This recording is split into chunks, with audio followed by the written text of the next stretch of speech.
Yesu aliumia, alikuja nyumbani, walio nyumbani hawakumtambua. Alikuja kwa walio wake hawakumpokea. Walimdhihaki sana, wakamsulubisha. Kwa akili ya kibinadamu najaribu kuwaza, nafikiri kama ni mama akikataliwa na mtoto anayemzaa, atalia sana, ataumia akikumbuka maumivu ya leba. Pengine mama asimsamehe huyo maisha yake yote.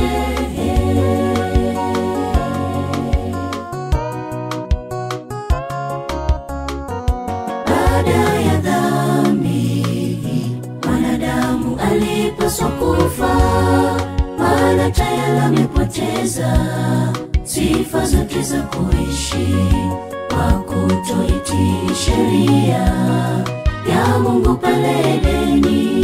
Bwana Yesu alitushusha, akawa kama mtumwa, mfano wa mwanadamu, aweze kutukomboa. Tena Yesu alinyenyekea mpaka mauti yake. Kama hatukumtambua, leo tumtambue. Yesu aliumia, alikuja nyumbani, walio nyumbani hawakumtambua.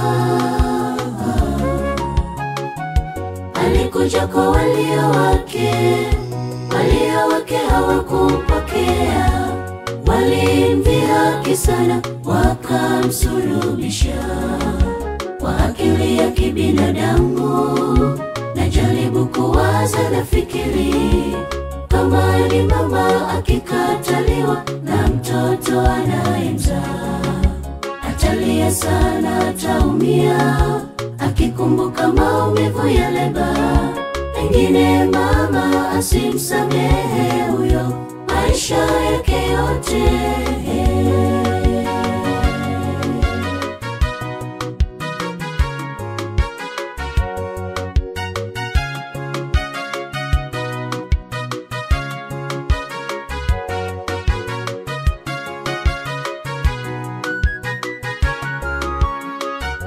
Tulikuwa gizani, hatukumtambua Bwana, japo alikaa nasi kwa muda akitufundisha. Sasa tunakiri tunamtambua Bwana, tutajitahidi tumfuate Mwokozi. Eti rafiki, Kamwe sirudi nyuma, nasonga mbele na Yesu, maana ndiye aliyenitetea nilipopaswa angamia.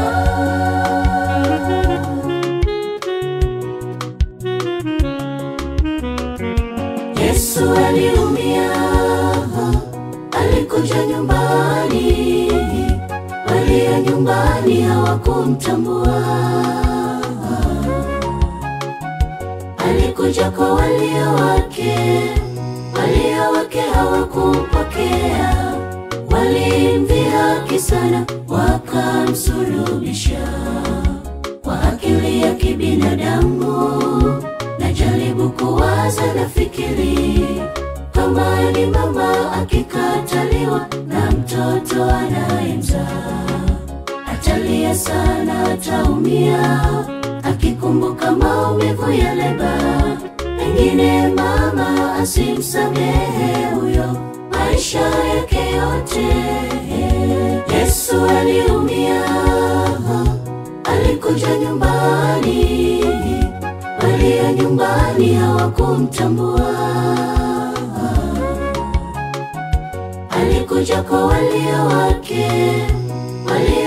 hawakumpokea. Walimdhihaki sana, wakamsulubisha.